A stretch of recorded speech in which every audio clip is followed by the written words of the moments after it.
Muy queridos hijos, no debería de extrañarles la admonición al comienzo de la misa, cuando les decía que no hay dato cierto de esta aparición de la Virgen a Santiago en España, ni hay dato cierto de que efectivamente Santiago haya estado en España. Cuando digo que no hay dato cierto, no digo que sea falso, digo que no tenemos documentos que lo prueben, pero hay una larguísima tradición sentido normal, no técnico, que nos dice que efectivamente ocurrió y ha sido probado. Los lugares, concreto, la Basílica de Nuestra Señora del Pilar en Zaragoza, como tampoco consta a ciencia cierta que efectivamente Santiago, después de martirizado, haya sido llevado a España y haya sido enterrado en Compostela, hoy Santiago de Compostela, por él. Se conserva con algo que podría ser su nicho, pero no hay dato cierto. Y en la vida normal, y más aún en la vida de fe, tenemos que distinguir entre los datos ciertos, la doctrina firme, y ciertas cosas que podrían ser opinables, muy bonitas y que no constan. Vuelvo a decir, que no conste no significa que sea falso y que sea un invento. Padre, ¿por qué? De la misma forma que cuando el médico me da un diagnóstico y no tiene seguridad del diagnóstico, por honestidad me tiene que decir: no estoy claro, me parece que es esto, vamos a probar a ver si hay respuesta. Y si eso se trata de nuestro cuerpo, cuánto más tenemos que cuidar las cosas de nuestro espíritu y sobre todo la verdad. ¿Qué es posible? Sí, es posible. Padre, ¿cómo se va a explicar que alguien aún en vida se aparezca? Muy técnicamente en la Iglesia lo llamamos el don de la ubicuidad, de estar en varios lugares al mismo tiempo. Por ejemplo, comprobado en San Martín de Porres, para decir uno. Es el comprobado. No tendría que asustar. Que la Virgen acompañe en la evangelización no tendría que extrañarnos. Es el encargo que recibió en la cruz de parte del Señor, como que si ella necesitase que le hubieran dicho expresamente que a los discípulos tenía que quererlos. Las expresiones de Jesucristo en la cruz y cómo lo recogen los evangelistas no es para la Virgen, es para nosotros, para que veamos, como dice Lucas, la firmeza de la fe que hemos recibido. Padre, ¿qué está diciendo? Pues sí. Padre, que me habían dicho, lo siento porque te lo había dicho y lo que habías entendido.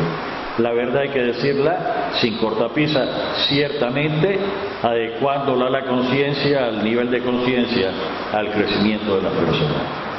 Padre, ¿y entonces qué pasó allí? Según lo que hemos recibido oralmente, pues se le apareció la Virgen.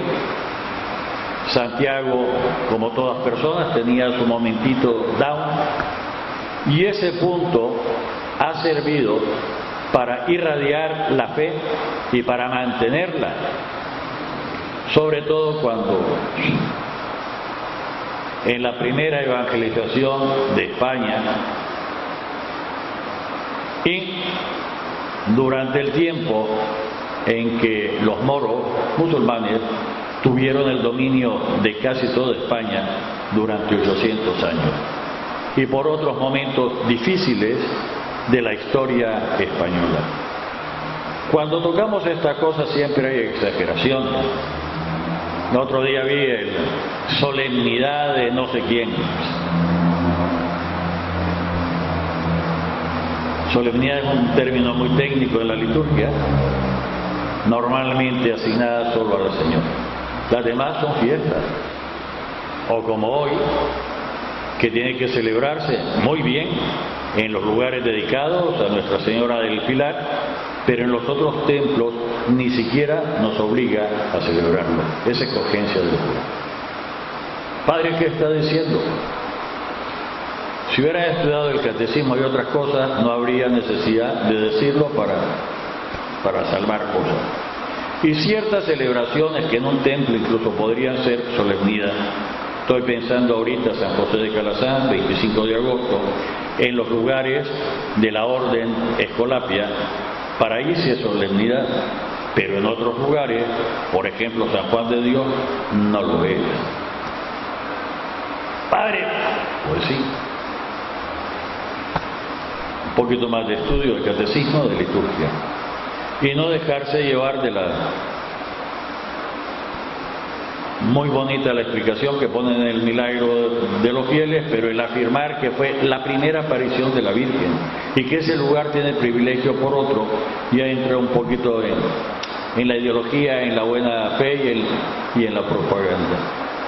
La propaganda, ¿saben qué? Te digo, en la fe tenemos que ser sumamente cuidadosos. Padre, y entonces, hoy las lecturas, las especiales de la Misa de la Virgen, que están en los anexos al misal romano, por desgracia a Nicaragua con dificultad no viene el misal, va a surgir ahorita el 1 de noviembre la tercera edición. Yo le pedí a uno de mis hermanos que si me la pueden mandar de fuera, porque si espero a que la llegue, ay, males que todavía andamos por ahí. La primera lectura está tomada de Hechos de los Apóstoles, capítulo 1, versos de 12 al 14. Hechos de los Apóstoles se le atribuye a Lucas como secretario. Nos dice que después de que el Señor ascendió al cielo, los discípulos se reunieron en el cenáculo y que en oración, y que también había algunas mujeres, entre ellas María, la madre de Jesús, y en una expresión muy hebrea que no distingue exactamente entre lo que es hermano de padre y madre, lo que es primo y hermano, lo que es pariente, lo que es perteneciente a la misma ciudad o a la misma tribu, e incluso en algunos momentos perteneciente al pueblo de Israel. Nos dice con sus hermanos. No tiene que extrañarnos, la traducción no es exacta, y en todo caso, incluso en nuestro lenguaje diario nicaragüense, algunas veces nos saludamos y nos consideramos hermanos, aunque no tengamos ni siquiera un pelito de sangre común de parentesco. Hermano, ¿qué tal? Mi hermanazo del alma, todas esas cositas. No solo los varones, sino también las mujeres. Oran los discípulos, oran, pero también están transidos de miedo. Han matado a su señor, a su caudillo. No tienen conciencia clara de quién es Jesús. No la tienen. Nos va a decir la Sagrada Escritura, entonces se les abrió el entendimiento y comprendieron. Los discípulos de Maús, entre ellos el marido de María, la de Cleofás, el día de la resurrección iban de regreso desilusionados porque ya habían pasado 3 días y no ocurría nada. Ellos esperaban que fuera el libertador de Israel y no pasaba nada. No se producía ni siquiera con acto de insurrección. Y Jesús les tiene que explicar todo sobre él. Hay otro que, tomando la voz en nombre de un grupito en el momento de la ascensión, le pregunta que si en ese momento va a restablecer la soberanía de Israel. Si van a volver a mandar y los romanos los van a mandar a su casita. No habían entendido. Y tantas veces nos dice la Escritura que es el momento de Pentecostés, cuando viene el Espíritu Santo sobre ellos, que comienzan no solo a entender, sino a dar testimonio de Él, a predicar. Digo, que María esté con ellos, lo más normal. No tiene que extrañarnos. María está íntimamente asociada a la misión de liberación, de salvación de Jesucristo. No hay ser humano a lo largo de toda la historia que puede estar tan unida como María, ni jamás lo va a estar en toda la historia. Está tan unida que su mamá. Y no hay nadie más obediente a la palabra que precisamente María, que de tal forma la acepta, la escucha, la acepta, la cumple, que incluso puede prestarle su cuerpo y su sangre para que se forme dentro de ella la humanidad de Jesucristo. Y como entran tantas veces las ideologías, los fanatismos, la ignorancia ilustrada o la simple ignorancia, tantas veces a algunos se olvidan que la sangre de Cristo que nos lava está proporcionada total, íntegramente por María Santísima a Jesús. En nosotros no. Es el fruto de los elementos genéticos de nuestro papá y nuestra mamá. Pero el papá de Jesús no tiene elementos genéticos porque es Dios.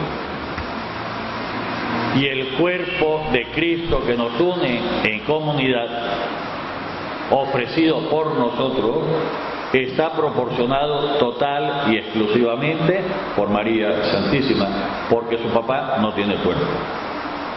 En nosotros nuestro cuerpo es el fruto de la combinación del elemento de nuestro papi y de nuestra mami, elemento genético. Por lo tanto, si pasamos al Evangelio de hoy, bello Evangelio, capítulo 11, versos del 27 y 28 de San Lucas, una mujer sencilla quiso decirle algo bonito a Jesús. Y en su sencillez, ¿por qué no decir, movida también por el Espíritu Santo, aunque no lo diga el relato, expresa un piropo para Jesús? Dichoso el vientre, la mujer que te llevó, el vientre que te llevó y los pechos que te amamantaron. Las traducciones pueden cambiar. Dichosa tu mamá que tiene este hijo. Y Jesús, que no desdice, sino que precisa, y la precisión es para nosotros, que tantas veces incluso nos dejamos llevar por razones de sangre, de parentesco. Le dice, más aún, dichoso aquel que escucha la palabra de Dios y la pone en práctica.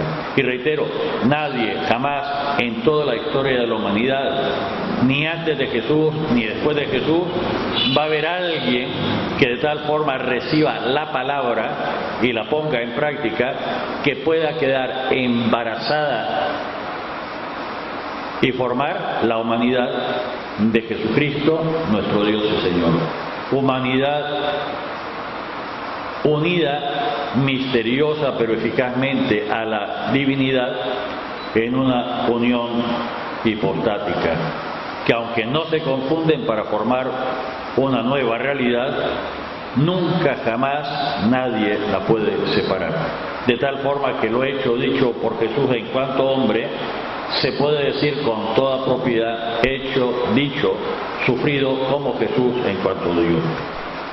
Por lo tanto, si lo que sufre en la cruz físicamente es el cuerpo de Jesús, la humanidad de Jesús, podemos decir que es el sufrimiento del mismo Dios. y somos rescatados por la sangre de Dios.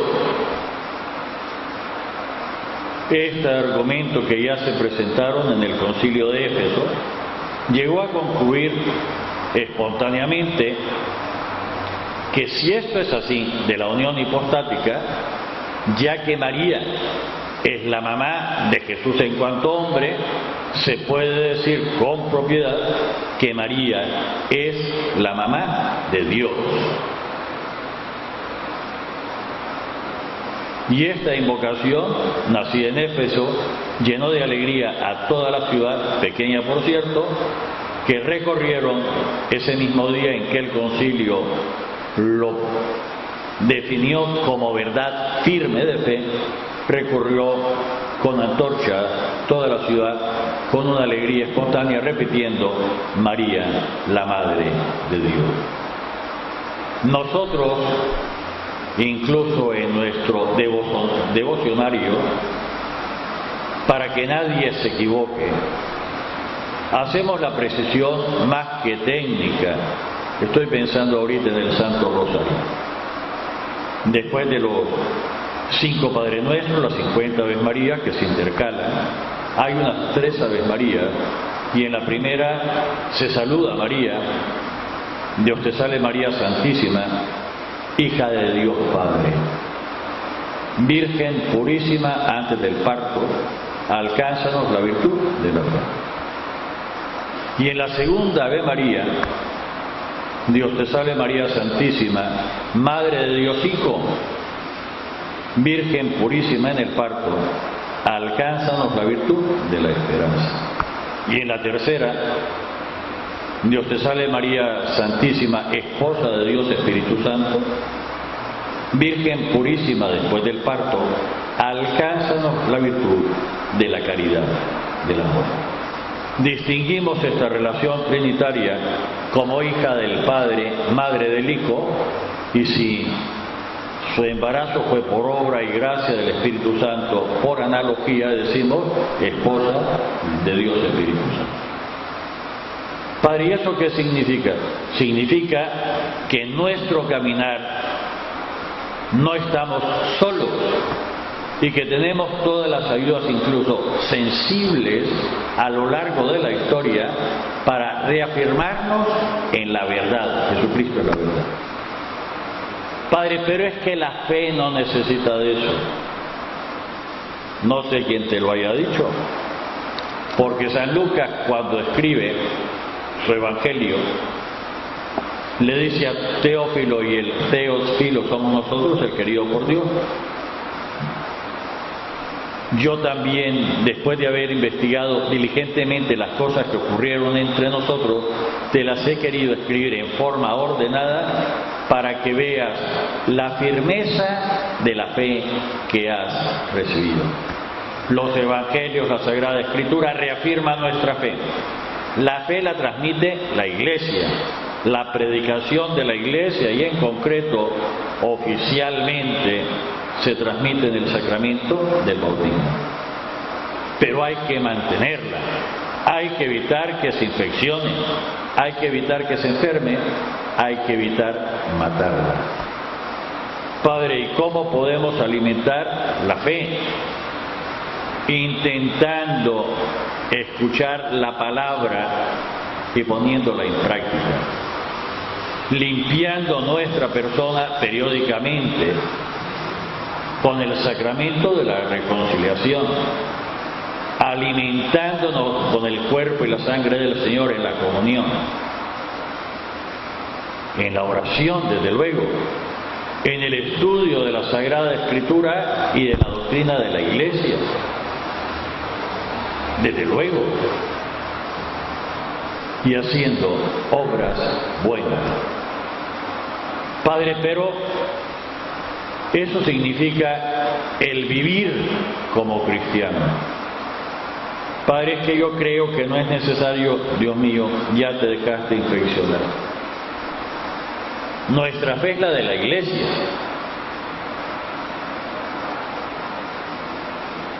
Alguien me decía muy recientemente, no digo el nombre, ¿qué es lo que había escrito es que ya no se congregaba en la iglesia católica. Yo le decía, papito, eso significa que dejaste la iglesia. Y si dejaste la iglesia, ¿qué te extraña de que sintas los efectos de haber dejado la iglesia? Algunos lo ven y me volvió a escribir, no padre, yo no quería decir eso. Sí, es que fui imprudente al decirlo, no, mi hijo. Si no se trata de que si lo digo lo mantengo en secreto, te hiciste daño. Uno tiene de fondo la parábola del hijo pródigo. El chavalo hizo mal. Mientras llevó los regalitos del Papa, todo iba bien, pero cuando se terminaron, cuando nosotros cortamos una rama de cualquier árbol, de cualquier planta, por un momento, por un tiempo, parece que no pasa nada. Sigue teniendo la vida que lleva del tronco, pero se seca. Yo soy la vid, dice Jesucristo, ustedes los sarmientos. Él es el tronco, nosotros las ramas. Si permanecemos unidos a Él, vamos a dar fruto. No como María Santísima, que es única. Pero sí, a lo mejor 20, 30, 60 o 100, según lo desee el Señor y según nuestra fidelidad. Nuestra Señora del Pilar de Zaragoza. Un nuevo recuerdo del amor infinito de Dios y de los cuidados maternos de su mamá, que está también con nosotros mientras lo necesitemos. Consecuencia, me perdona que lo vea así, no seamos tan majaderos de quedarnos con los lamentos y pobrecito yo. Recurramos donde está la cura a nuestros males, Jesucristo. Padre, es que vayamos a María y María me va a llevar a Jesucristo. Padre, es que acerquémonos a uno de los santos que también nos van a llevar todos a Jesucristo. Todos. Y todos nos van a decir de diferente forma, como María, vayan donde Jesús, vayan donde mi hijo y hagan lo que Él les diga, como en Cana de Galilea. En el nombre del Padre, del Hijo y del Espíritu Santo.